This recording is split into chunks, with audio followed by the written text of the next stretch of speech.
The oneAssist BPMN Editor web part from Microsoft SharePoint enables you to display, create, and edit your BPMN files directly in the web interface. With our web part, you do not need to install any additional software or start applications. You can use familiar shapes and properties of the BPMN standard.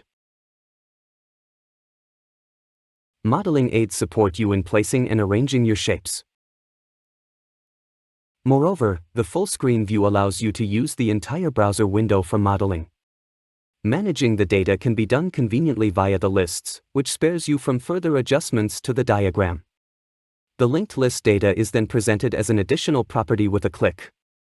When working with your processes, you can navigate between the previously linked processes.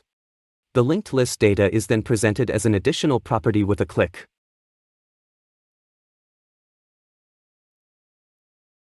If you enter your list data in several languages, you can easily change the diagram language by selecting the desired language.